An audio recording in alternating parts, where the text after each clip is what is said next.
Bayan mutuwar tsohon shugaban ƙasar Najeriya Muhammadu Buhari, a yau ne gawar marigayin ta bar London zuwa Najeriya. A safiyar yau Talata ne gawar marigayi tsohon shugaban ƙasar Najeriya ta baro birnin London da ke Birtaniya, inda ya rasu, zuwa Daura da ke jihar Katsina domin yi masa jana'iza ta ban girma. Marigayi shugaba Muhammadu Buhari ya rasu ne a ranar Lahadi 13 ga watan Yulin shekara ta 2025 da muke ciki, bayan jinya na wani lokaci a wani asibiti da ke London.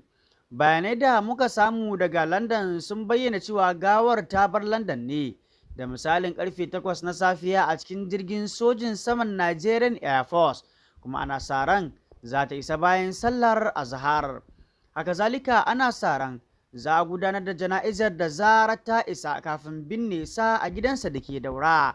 Mataimakin shugaban ƙasar Najeriya Kashim Shettima da shugaban ma'aikatar fadar gwamnati Femi Bajabiamila da wasu manyan jami'an gwamnati ne suka rako gawar. Inna lillahi wa inna ilaihi raji'una. Kamar yadda aka bayyana cewa shugabannin ƙasashen Afirka za su halarci jana'izar Buhari.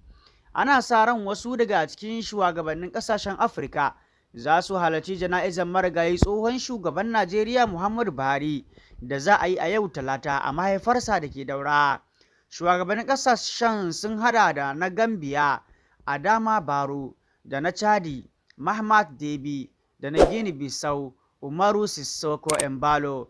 Tsohon shugaban ƙasar Ghana ma, Nana Akufo-Addo, ya yi wa iyalan marigayin ta'aziyya a London tun a jiya Litinin kafin gawar ta bar London. Inna lillahi wa inna ilaihi raji'una. Muna fata Allah madaukakin sarki ya ji kansa, ya sa kuma aljanna firdausi makomarsa. Idan kuma tamu ta zo, Allah ya samu cika da kyau da imani.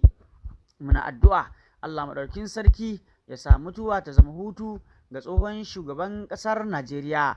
Kamar yadda kuka sani, bayan rasuwarsa ana ci gaba da cece kuce musamman a shafukan sada zumunta dangane da al'ummar ƙasar, yayin da wasu suke nema a yafe masa idan wato ya yi kusakurai ko kuma laifuka. Wasu suna yafewa, wasu kam suna bayyana cewa su kam ba za su yafe ba. Muna da fata Allah madaukin sarki ya yafe mana gaba ɗaya. Haka zalika, bayan rasuwar tasa, uwar gidansa Aisha Buhari ta bayyana cewa marigayin ya bar mata wasiya cewa ta nema masa gafar al'ummar Najeriya.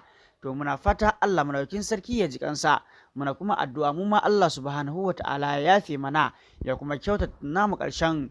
Mun gode da ziyartar tashar mu mai albarka Sahihiya Hausa TV. Haka zalika muna dakon jiran ra'ayoyinku a bangaren comment akan irin labaran da muke wallafa muku a wannan tasha mai albarka.